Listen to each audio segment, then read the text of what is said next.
माननीय सदस्य श्री विजय शंकर दुबे जी 4 मिनट ज्यादा बोले थे। सभापति महोदय, सबसे पहले मैं आपका आभार व्यक्त करता हूं कि आपने मुझे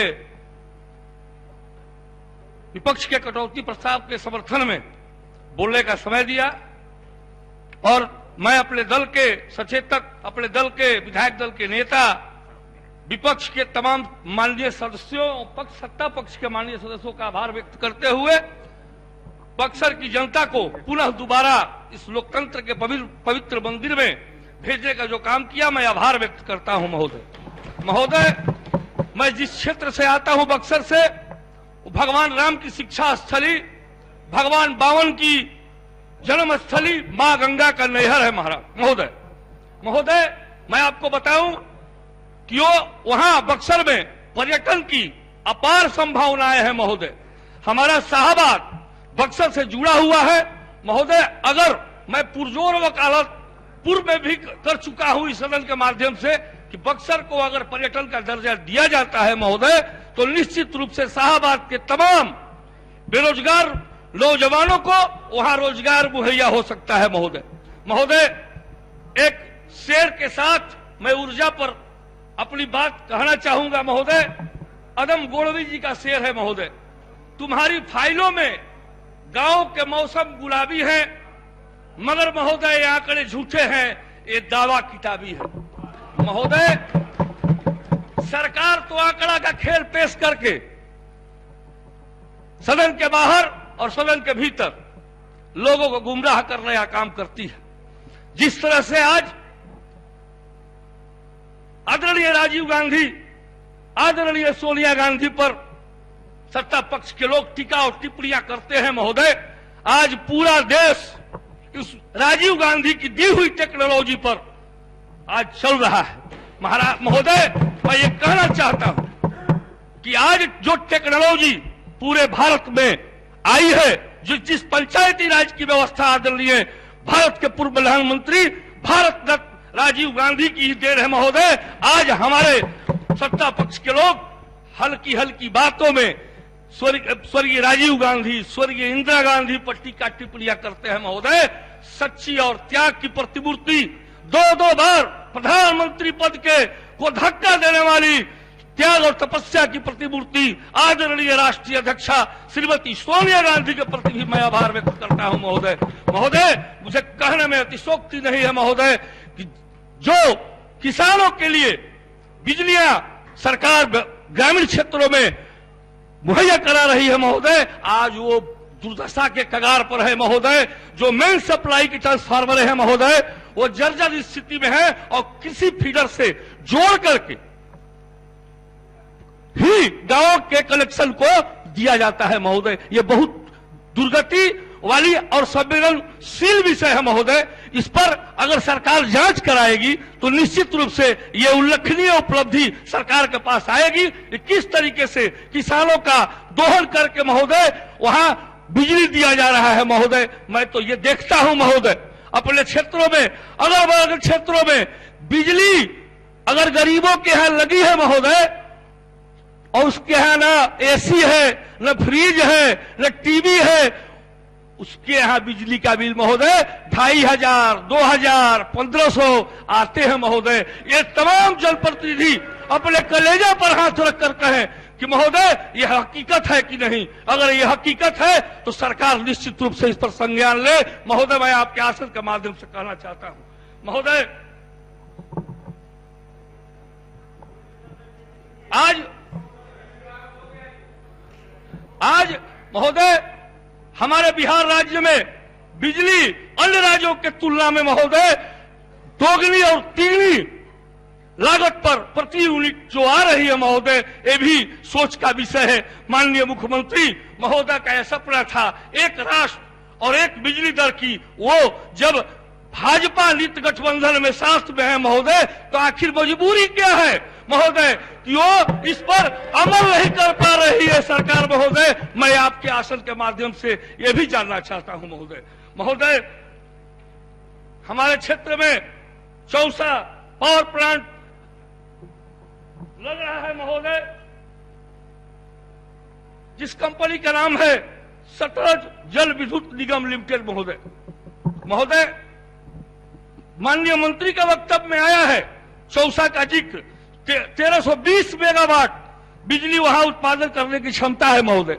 23-24 में वो प्लांट शुरू होने वाला है, लेकिन सरकार ने वहां के बच्चों को जो बीटेक डिप्लोमाधारी है, इंजीनियर है, कंप्यूटर पढ़े हैं महोदय, उनको 1 मिनट समय है महोदय, उनको रोजगार देने की व्यवस्था में यह सरकार कौन सा उपाय कर रखी है कि वहां के स्थानीय या अगल बगल के बच्चों को जो प्रतिभावान हो, गुणवान हो, उनको वहां उस कंपनी में नौकरी देने के नाम पर सरकार क्या विचार रखती है। महोदय माननीय मंत्री जी से आग्रह करूंगा कि इस पर अपना संबोधन जरूर करेंगे। महोदय सरकार तो कहती है कि बिजली गांव गांव में चली गई महोदय, लेकिन एक कैमूर पहाड़ी है जहां हमारे शाहबाद में बाबा गुप्तानाथ का मेला लगता है, आज तक वहां बिजली नहीं पहुंच पाई महोदय। मैं जो कि वो बिहार सरकार के पर्यटन के रूप में भी जाना जाता है महोदय, लेकिन आज तक कैमूर की पहाड़ियों पर बिजली नसीब नहीं हो पाई महोदय। ये भारतीय जनता पार्टी, ये सत्ता पक्ष के लोग जो है, जो महोदय एनडीए के परमाणु कार्यक्रम को आदरणीय मनमोहन सिंह के द्वारा लाया गया महोदय, उसका भी विरोध इन सत्ता पक्ष के लोगों ने किया था महोदय। अब आज बेईमानी है जो कि बिजली पर अपनी उपलब्धियां और चर्चा पर चर्चा करते हैं महोदय। अंत में अपने भाषण को विराम देने के पहले अपने क्षेत्र के तमाम ऋषियों मुनियों का, जो हमारे लक्ष्मी प्रबल जी स्वामी जी हैं, नाथ बाबा हैं, राजा राम बाबा हैं, मैं उनको अपने तरफ से श्रद्धा सुमन अर्पित करते हुए बहुत बहुत धन्यवाद। आपने बोलने का मौका दिया। सदस्य श्री जितेंद्र कुमार जी, 7 मिनट है आपके पास में समय। आज ऊर्जा विभाग पर बजट पेश हुआ है 85 अरब 59 करोड़ 99 लाख 72 हजार रुपये का। महोदय हम सभी जानते हैं कि बिजली का क्या महत्व है।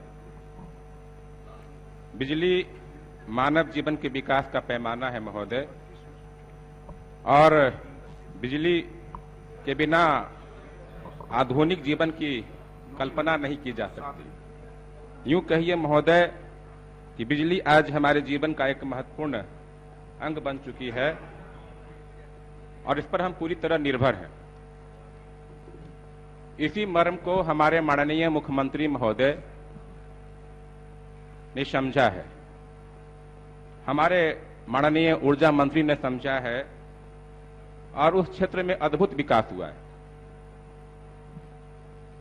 हम सभी सौभाग्यशाली हैं, मैं खुद सौभाग्यशाली हूं इस मामले में कि मुझे माननीय लोकप्रिय मुख्यमंत्री श्री नीतीश कुमार के रहनुमाई में कार्य करने का मौका मिला और मुझे अस्थामा विधानसभा क्षेत्र से 5वीं बार लगातार विधायक बनने का मौका मिला।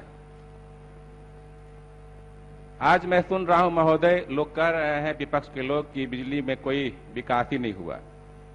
ये देखने का चीज है महोदय, ये आंकड़ा देखने की चीज है कि विरोधी भी मानते हैं महोदय। भले यहाँ पे बोल रहे हैं महोदय, लेकिन ये जब घर में बैठते हैं, लॉबी में बैठते हैं, अपने लोगों के बीच बैठते हैं, तो निश्चित तौर पे कहते हैं कि माननीय नीतीश कुमार के रहनुमाई में बिहार का विकास हुआ है, ऊर्जा के क्षेत्र में विकास हुआ है और तरक्की हुई है। महोदय ये आंकड़ा देखा जा सकता है महोदय, ये जो आंकड़ा है महोदय संचरण के क्षेत्र में मांग की चरम पूर्ति मेगावाट में महोदय, 2005 में जब मैं पहली बार विधायक बना था महोदय, ट्रांसफार्मर के लिए, तार के लिए असेंबली क्वेश्चन करते थे महोदय। आज उसकी आवश्यकता नहीं है महोदय। आज देख लीजिए महोदय कि हम लोग जब 2005 के पहले पढ़ते थे तो रात को बिजली नहीं, दिन को बिजली नहीं, लैंप में पढ़ते थे, पेट्रोमैक्स में पढ़ते थे, रात भर लोग जागते थे कि 2 घंटे बिजली आ जाए सो जाए। आज वही वो हालत नहीं है महोदय। आज लॉकडाउन में भी महोदय सब लोग जानते हैं, पूरे भारत में लॉकडाउन, पूरे विश्व में लॉकडाउन लगा और बिहार में भी लगा। लोग घर में बंद थे, लेकिन किसी तरह की परेशानी नहीं हुई महोदय, क्योंकि बिजली थी। लोग टीवी देख रहे थे, फ्रिज चल रहा था, एसी चल रहा था महोदय, और बिजली से चलने वाले उपकरण भी चल रहे थे। लोग हंसी हंसी खुशी लोग रह रहे थे। और मैं ग्रामीण क्षेत्र का विधायक हूँ, बैठे बैठे ग्रामीण क्षेत्र का विधायक विधायक महोदय। और ग्रामीण क्षेत्र में भी सुखाड़ जब आप आया आसन की पिछले ओर दिनों, देखा तो वहां भी बिजली से अच्छी पैदावार हुई महोदय। और हम तो कहना चाहेंगे महोदय, देखने की चीजें, तुलनात्मक अध्ययन करने की चीजें महोदय, कि जो 2005 में मुश्किल से 700 मेगावाट था मांग की चरम पूर्ति में संचरण के क्षेत्र में महोदय, 2012-13 में 1802, 13-14 में 2335, 14-15 में 2831, 15-16 में 3459, 16-17 में 3769, 17-18 में 4535, 18-19 में 5139, 19-20 में 5891। यह क्या दर्शाता है महोदय? लगातार हम आगे बढ़ रहे हैं, लगातार हम आगे बढ़ रहे हैं, उन्नति कर रहे हैं। माननीय मुख्यमंत्री जी चेहरा देखकर काम नहीं करते हैं महोदय, समाज के अंतिम व्यक्ति का भी विकास करते हैं। आप चले जाइए गांव में महोदय, वहां भी बिजली चल रही है। गांव गांव में हम लोग चुनाव में भी घूमते हैं, झोपड़ी में भी जाते हैं, वहां भी बल्ब जल रहा है महोदय। वहां भी देख रहे हैं महोदय कि ठंडा ठंडा पानी भी आ रहा है, लोग टीवी देख रहे हैं। ये तो अद्भुत नजारा था महोदय। और ये कार्य माननीय मुख्यमंत्री जी के अथक प्रयास से हुआ है। माननीय मुख्यमंत्री जी महोदय केवल खाका ही नहीं खींचते हैं, केवल शिलान्यास ही नहीं करते हैं, उस कार्य को अमली जामा पहनाने का काम करते हैं। वो है आदरणीय नीतीश कुमार जी महोदय। आप देख लीजिए बिहार में पावर स्टेशनों की संख्या कितनी थी महोदय? 2005 में 268, 2012 में 545 और 2019 में 1051। हम लोग माननीय मंत्री महोदय से आग्रह करते थे, आदरणीय हमारे ऊर्जा मंत्री जी हैं, इनके कार्यों से हम लोग सबक भी लेते हैं। इनके कार्य इतने बेहतर रहते हैं कि हम लोग जीवन में आत्मसात करते हैं। इनके कार्यों से लेसन लेने की आवश्यकता है। हमारे क्षेत्र में गए थे तो हम लोग दिखाते थे महोदय, ये सब पावर स्टेशन जर्जर अवस्था में है। 2005 में विधायक बने थे तो दिखाते थे, बोले कि सब कुछ हो जाएगा, माननीय मुख्यमंत्री जी का पक्का इरादा है। देख लीजिए महोदय, ग्रिड सब पावर स्टेशन की संख्या कितनी थी 2005 में? 45, 2012 में 83 और 2019 में 148। तो आप देख सकते हैं महोदय, लगातार हम तरक्की की ओर जा रहे हैं महोदय।